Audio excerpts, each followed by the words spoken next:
Good morning. I'm David Sebastian. I'm with Farm Bureau Financial Services. For those of you who've never heard of us, which is probably most of you, we're not really in retailing, we're an insurance company. So you could probably ask a lot of questions about why I'm here, but I'm not here for any of that. I'm here to introduce Steve Church. He's with Avnet. How many people know a lot about Avnet? I can't see any of you, so I'll assume all the hands went up. I didn't, because I'm in insurance. But when you go online and you look up Avnet, you find a really interesting company. They do some really cool things. And Steve himself has an extraordinary list of both accomplishments and responsibilities, which I'm about to get to. But first thing I want to mention to you, for those who aren't really familiar with Avnet, Avnet is the largest company headquartered in Arizona. Bet you didn't know that. $28 billion. So they're very much part of the Arizona economy and so forth. All right, here we go with Steve. In August 2010, Steve was named executive leader of the Avnet Logistics Services business unit, which was later rebranded Avnet Integrated Resources. Steve is charged with growing this reverse logistics business organically and through the strategic acquisitions. Economic, environmental, and technological issues have created new global opportunities for repair and refurbishment of end-user goods and for the recapture of base and rare earth materials and plastics. Told you this was interesting.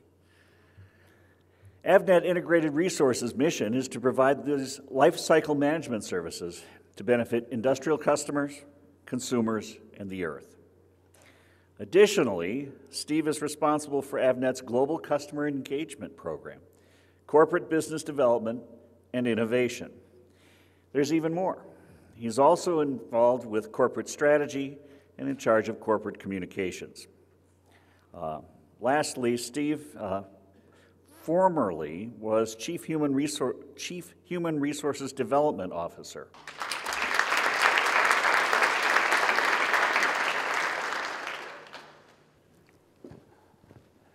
Thank you, David. I appreciate that very much. And hello, everybody. It's great to be here. Obviously, I'm the person at Avnet that can't hold the job.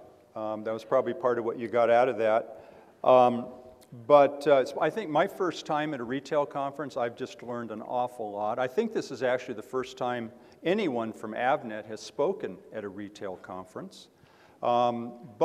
The nice thing about it is with this new business we launched, Avnet Integrated Resources, where, as David said, we're doing repair, refurbishment, and responsible recycling of electronic equipment. We have customers now in the retail sector, so this has been quite helpful for me, and I'm very excited about being here. And one of the things we always say at Avnet is our brand walks around on 2 feet. It's a very important message we send to our employees. And it turns out I'm very cognizant of that as I stand here in front of you because I'm representing 18,000 employees. And so we never forget that. We firmly believe at Avnet that, and by the way, there are a whole bunch of people in this room that know more about branding than I do. That's part of being in the retail sector. But I think we all understand that to a great extent, our brands are determined by our customers and their perceptions of us. At Avnet, we believe that those perceptions are directly related to the Avnet employee walking around on 2 feet who's either in front of them or on the telephone. So there's a very important message, and I'm certainly aware of that as I stand here and represent the entire company. So I'm excited about talking to you for the next few minutes about employee engagement. So we're going to shift gears a little bit. We talked about pets. I'm a big fan, by the way, and I've met Bob in the past through the Center for Services Leadership at ASU.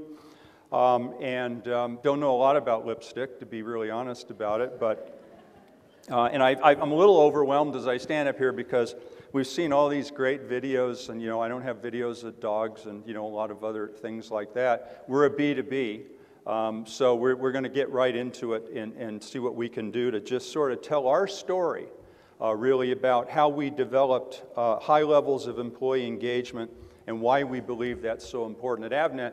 And one of the slides you're going to see a little bit later is sort of our proof point, and that is the direct relationship between increasing levels of employee engagement and earnings per share and shareholder value creation. Because at the end of the day, in a public company, we do these things because they create shareholder value.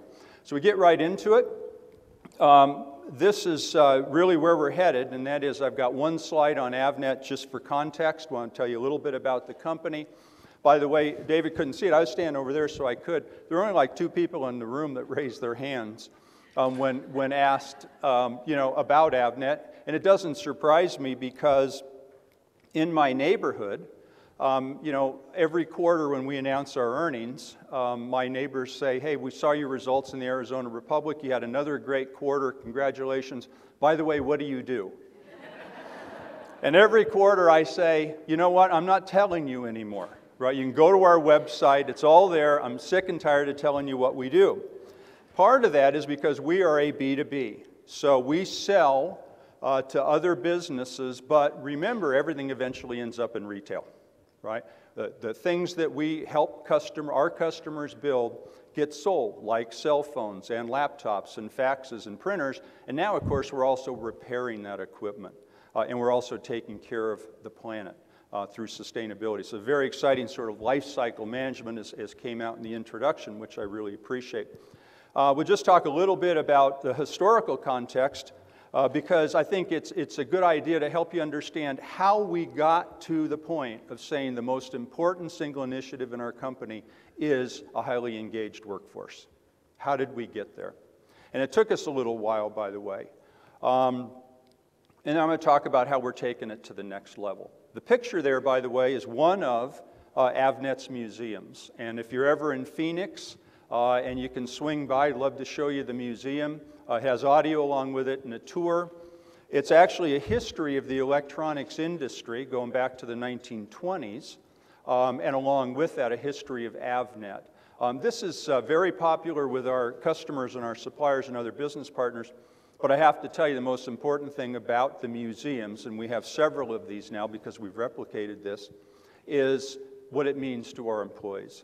Because employees want to know that there's some legacy and there's some history and there's some relevance to what you do as a company.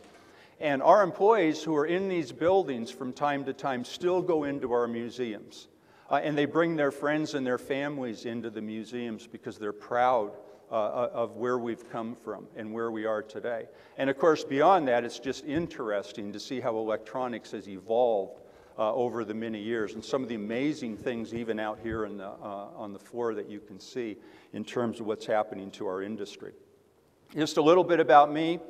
The kids are there. Up there on the top left is my son, Dan. He and I have, kind of the same hairdo. And then that's my oldest daughter, Kimberly, in the middle with her husband, Brian. My other daughter, Jess, is down there on the bottom right. Never know what color her hair is going to be, but it was red when we did that picture. Why Texas A&M, the largest industrial distribution program in the country. We've had a long-standing relationship. I've been on the advisory board for many years.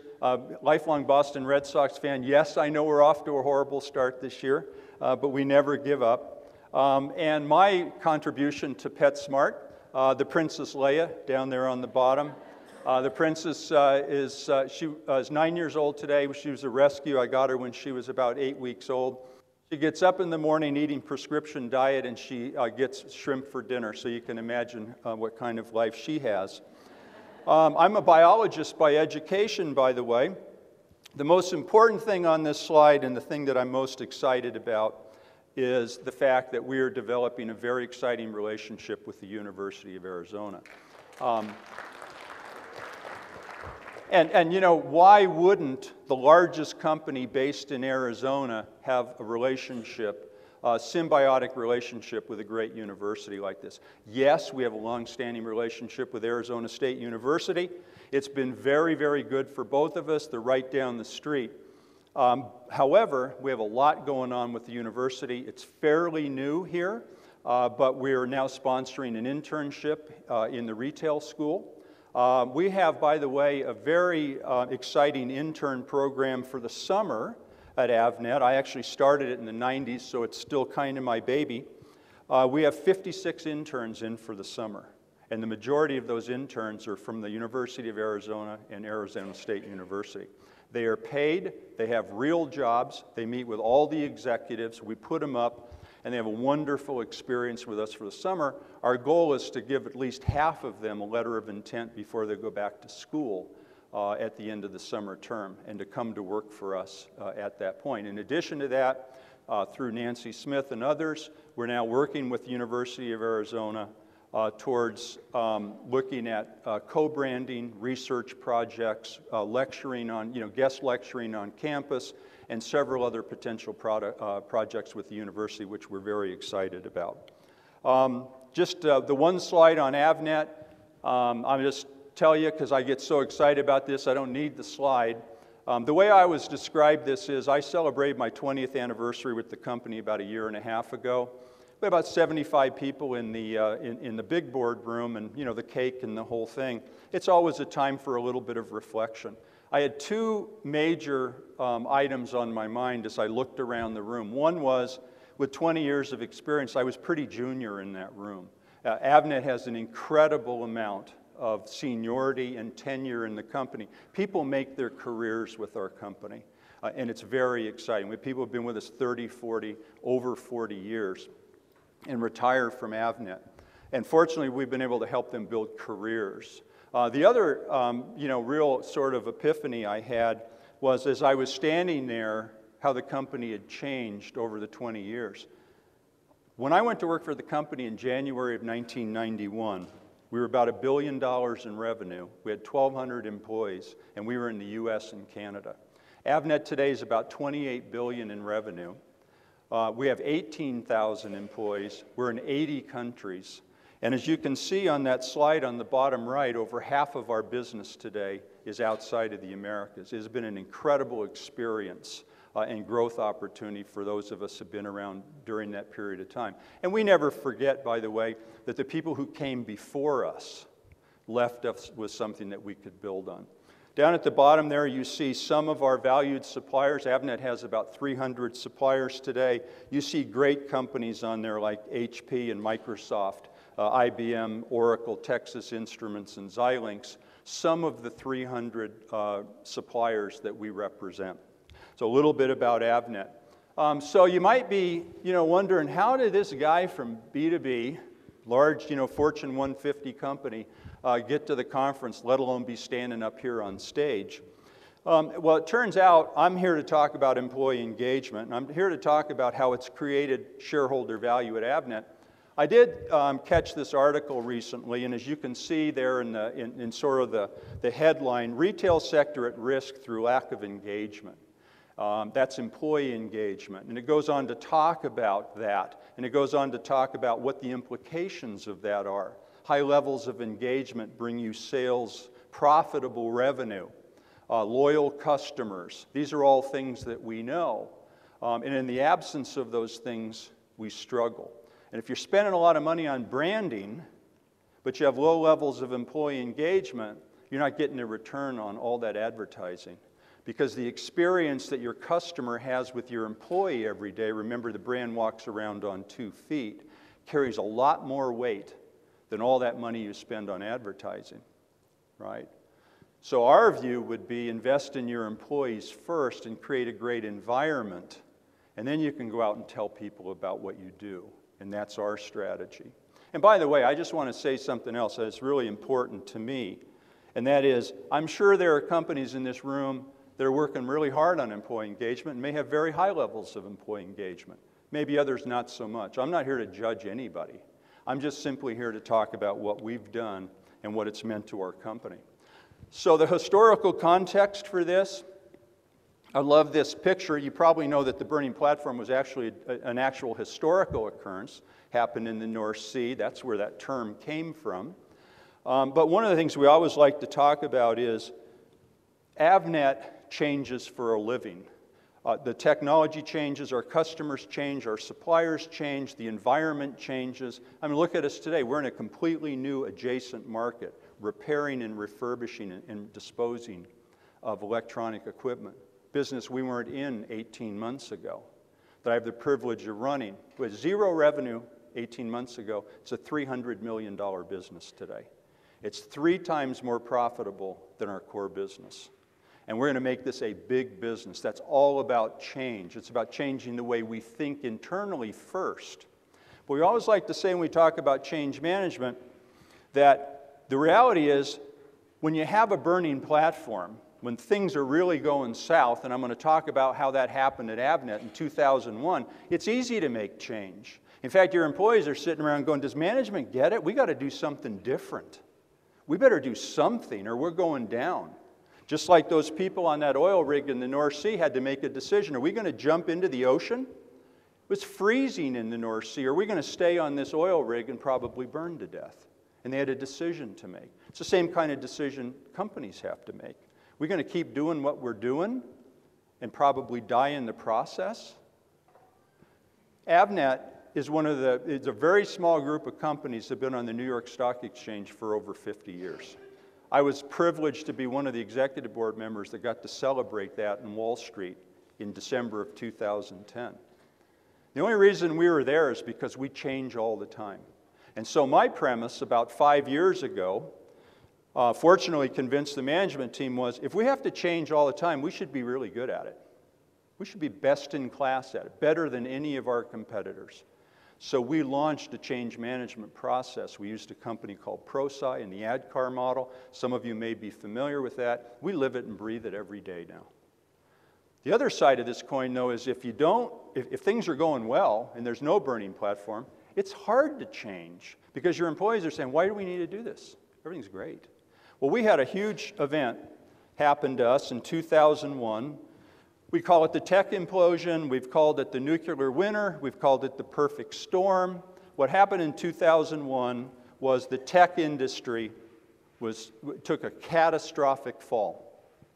Give you an idea, just a little bit of magnitude of that, Avnet's revenue in the course of about 18 months dropped 33%. 33%. We lost over a quarter of our employees. The worldwide semiconductor industry, which is the single largest part of the technology industry, went down 66% during that period of time. It was catastrophic. It was very, very difficult. So for about 8 quarters then, so 2001, 2002, going into 2003, we were letting people go, very painful in an environment where your employees are your single most important. And we don't just talk about it, they really are our most important asset. It was very painful. And we launched several initiatives. Process excellence, so we get more productive and efficient. So we would be less dependent on people, more dependent on process as we grew. And what happened is for the next several years as we grew, we really didn't increase our employee base very much because we continued to get more and more productive. That was one. Value-based management, number 2.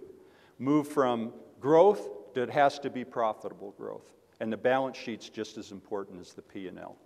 The third one was we moved to selling a lot of services and solutions because we recognized that the products we were selling were commoditizing. So we emerged with a stronger balance sheet. We had talent. By the way, the people who were left, fortunately, were our highest performers in almost all cases. But we still weren't really creating shareholder value. And as a public company on the New York Stock Exchange, that's pretty important. Investors have choices. Are they going to invest in Avnet? The most important one was how engaged are our employees. See, by now we had figured it out. We finally figured out that the reality is we're a service company in a service industry. We have to create a great experience for our customers every day. And I'm going to show you the slide we used to convince management of that. But what we were concerned about was where are our employees at? Do they still feel good about working for Avnet when this whole thing happened in the tech industry? Do they want to get out of the tech industry altogether? Do they want to move into another industry? Sell real estate, become teachers? Where are their heads at this point? That's when we launched our first global survey. And that's when we got really serious about employee engagement. I was Chief Human Resources Officer at this point. And this was an exciting time for us. 2004, coming out of the tech bubble. Many of you probably and hopefully have seen this slide or some version of it, right? And this is the blueprint for what we do at Avnet today. This is called the service profit chain, right? Well, the interesting thing about this is we were a little slow because we embarked on this journey in 2004. This article originally, in this graph, originally appeared in the Harvard Business Review in 1994. 1994. And it's very simple, by the way. Basically, what this says is that if leadership puts a priority on it, then what you've got to do is you've got to get to a highly engaged workforce. And if you do that, you can get satisfied customers, but we all know loyal customers are better, right? And that gets you to shareholder value creation. You see, we were working on shareholder value creation and we were angsting over what was going on with our stock price. And when that wasn't getting us where we wanted to go, I said, well, we got to have better customer experience. That wasn't going anywhere, and we finally figured it out. We must have engaged employees because they're our brand walking around on 2 feet. They create the experience that we have to have in order to get the loyal customers, to get the shareholder value creation. And so what is an engaged employee? Well, there's 2 big pieces of employee engagement. The first one is commitment. And commitment is an emotional bond between Avnet's employee and Avnet. And they are willing to go into that bond because they believe that their efforts are going to be recognized and rewarded. And there's a reciprocity element to this as well, which says they believe that by making maximum effort for us and going above and beyond, we will reciprocate and do the things for them to further their careers, make sure they're paid fairly, and that we create a great environment for them to thrive in. And the second part of this is line of sight. And because I have corporate communications, which includes internal communication, we work on this all the time. Avnet's style of communicating with our employees is open, honest, and consistent. And by the way, we've also learned that the bigger you get, the more you need to simplify the message. Okay? And so line of sight means that the employees understand where the company is going, and they understand their role in helping the company get there. Commitment and line of sight make up employee engagement. So how do they become engaged? And we've spent 6-7 years working on this. I think what we've learned is very much supported by the research that's out there today. And by the way, I will also tell you this. This was true for the traditionalists and the baby boomers. We found this to be true with the Gen X's, but we're finding this to be even more important to the Gen Ys and the new generation that's coming, which I guess we're going to call Gen C, right? The connected generation, which will be the last, the next generation of employees that are going to be coming into our workforce. Work is meaningful. They trust senior management. One of the things we're most proud of at Avnet is, and by the way, this is another reason I was kind of glad no one raised their hands, because there's never been anything bad said about Avnet in the press. We've never been in trouble. That's another way you can be known, right? Is, through the other side of this. And we say we hire and fire to our core values. You're actually going to see a video in a couple minutes that's going to show what our core values are. So the reality is, trust in senior management. Are we doing the right thing every day? Because we tell our employees, you know what's right and wrong. Do the right thing every day. And if you don't know, go ask somebody, right? Don't be the first. Proud of the brand. It's walking around on 2 feet. That's the little icon there. We show that icon everywhere. That's Avnet's bug, we call it, walking around on 2 feet. 18,000 people doing that for us. They want training and development, and they want it for what they're doing today, and they want it for what they're going to be doing in the future. And why does all this matter? Well, it matters for several reasons, and I just listed a couple of them, because an engaged employee has an emotional connection with our company. They're invested and they're loyal.